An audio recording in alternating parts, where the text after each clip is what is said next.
Hello, my beautiful bunches. This is a reintroduction, the third reintroduction to my channel, because of course I love changing and I've been kind of figuring out what style I want, and I think I finally come to the conclusion. A girl loves to yap, so why not make this channel yap based, huh? Have an open discussion, you know? If I sound weird, it's because I am sick. However, the grind doesn't stop when you're sick, you know? Today, I want to talk about how you are the enemy of your success. By the way, if you hear banging, my house is under construction because of Hurricane Milton and Helene.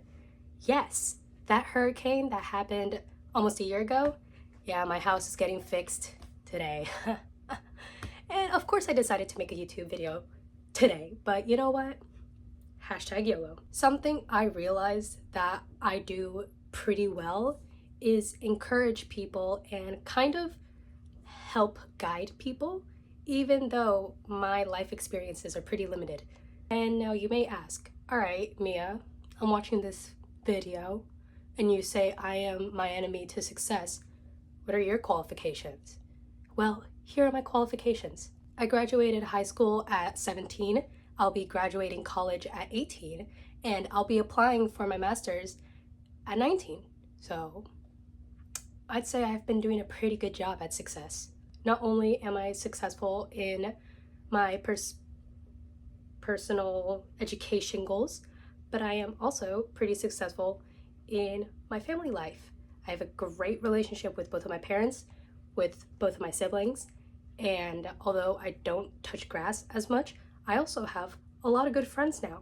And the reason why I'm saying all this is not to brag, but it's to prove to you that if someone like me can go from trying to game over my life at 14 and now at 18 I am living the high life, you can do it too. I believe in you, and I'm lucky enough to have my family to be very supportive. I have a family where we are very delusional in a good way. My brother wants to be better at cooking than Gordon Ramsay. My parents and I were like, oh hell yeah, you'll be better than Gordon Ramsay. My other brother wants to play piano and wants to become a Beethoven. Heck yeah, you can do it.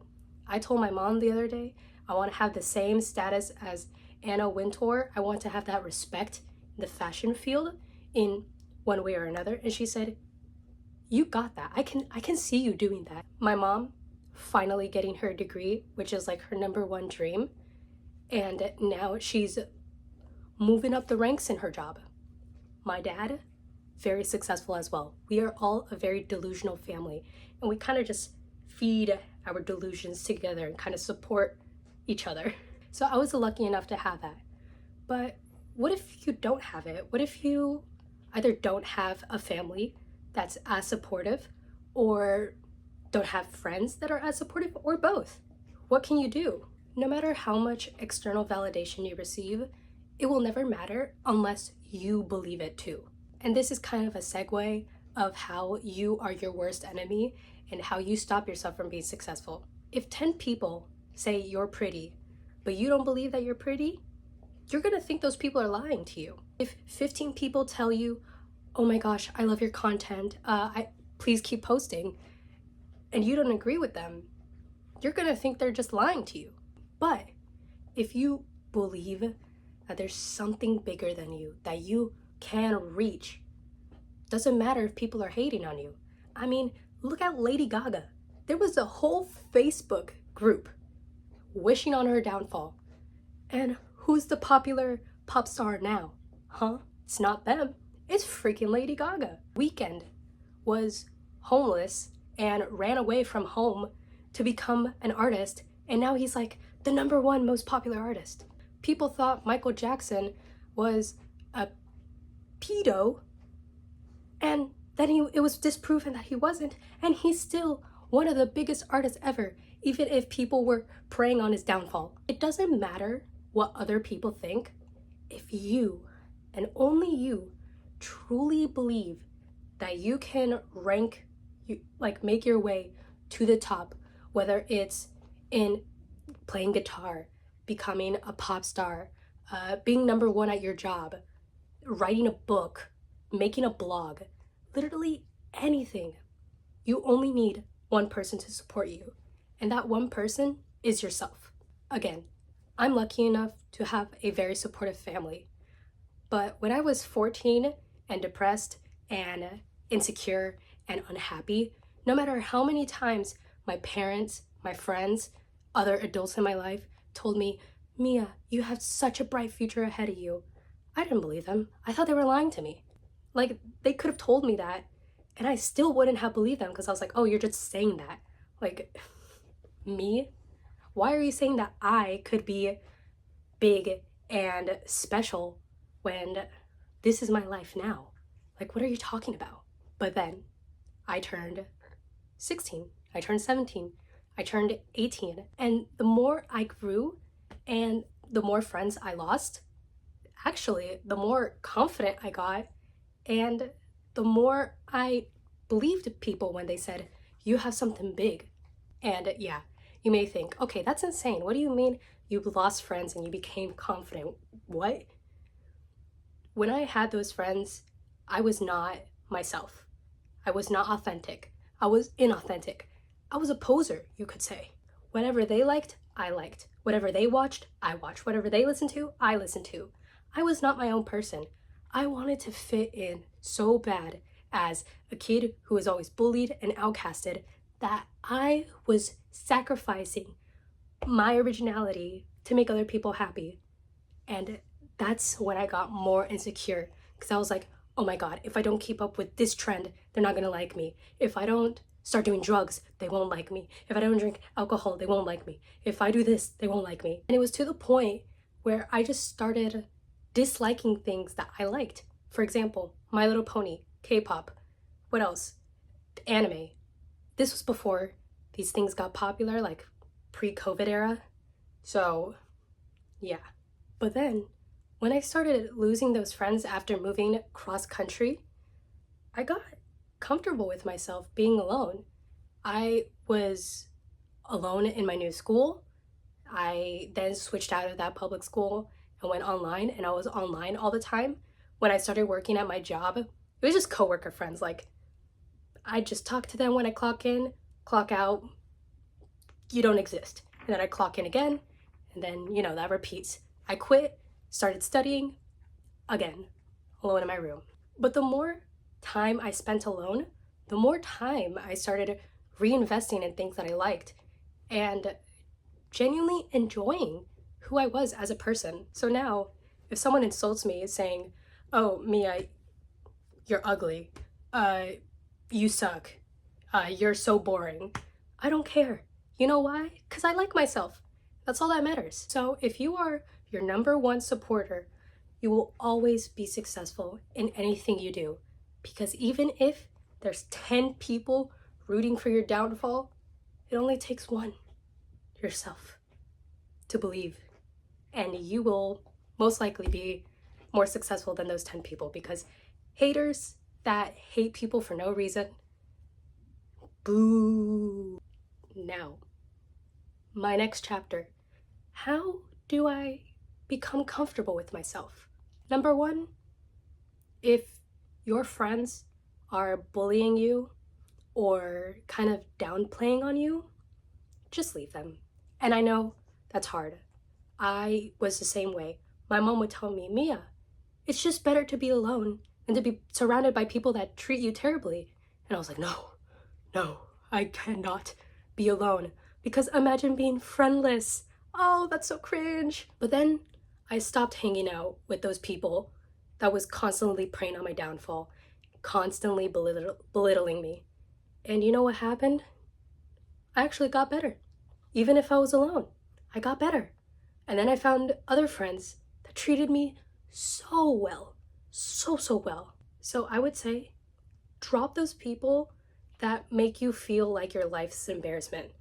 If you talk to your friend and you tell them, I want to be a rock star, they laugh at your face And I say, you, a rock star? How about you dream a little bit smaller? Drop that friend. Drop them. Because good friends are gonna say, oh yeah, I'm gonna be your first supporter. I'm gonna buy a ticket to your rock show. Next up, look at yourself in the mirror. At least 10 minutes a day. Or maybe less, depending on how much time you have. Sit down in the mirror. Look at yourself. Inspect yourself. And start naming off everything that you like. I like my nose. I like my eyes. I like my hairline. I like my eyelashes, my eyebrows. And if maybe you don't see anything that you like, try. Or maybe just be delusional. Again, I like my skin, but I don't like my skin. But the more you give positive affirmations to yourself, the more your brain's gonna start seeing it. When you start analyzing yourself, and not in a critical way, but more in a, I like how nice I am to people. I like how people smile when I walk in a room. I like the new glasses I got. Those small things make you happy. That's why people do gratitude journals, entries, because when you start your day off with positivity, I know it's a little cringe, but hear me out. When you start off your day with praising yourself and saying, I'm so happy that I woke up today, kind of gives you that small little bubble in your chest that's you're like, wow, you know what? Yeah, I do feel happy. The next is reinvest in your interests. If you like playing guitar, play guitar for an hour with no distractions. If you like playing video games, consume yourself in the video games. Don't let other people dictate what you like or what you dislike. If you like Labubu's, even though people say it's consumerism and a trend, so what? Who cares? If you like it, that's all that matters. If you're not hurting anyone, then why does it matter? When you start developing that self-love for yourself and that belief that you can do anything, you'll see your life change, because not only are you letting yourself free from that suppression that you had, you also start becoming more reckless, but in a good way. Like, for example, I got denied by 11 jobs. Yeah, after quitting my old job, I was like, I want to get out of fast food. And even though I had a pretty good resume, I got denied by 11 jobs in a row. And by those 11, I only had one interview. And I gave up. But then my mom was like, oh, here's an application to Whole Foods. I think you should apply. And I was like, you know what? Yeah, I should apply. And guess what? Yesterday they called me. Mia, we like you. We want you on your team. Oh, who knew trying and trying again would work? Rejection is redirection. Saw that on TikTok and genuinely changed my mind. And yeah, my dad says that, but like, sometimes you need to hear it from someone else rather than your own friends or family. So yeah, I encourage you to just try. I encourage you to take that leap of faith. You want a job that kind of seems impossible to get? Get it. You gotta sell yourself. You gotta believe in yourself. That is all for episode 1 of the Yap Master, yapping about how you being your number one supporter will change your life. I hope this makes sense, and I hope you enjoy it, because I know I did. Bye!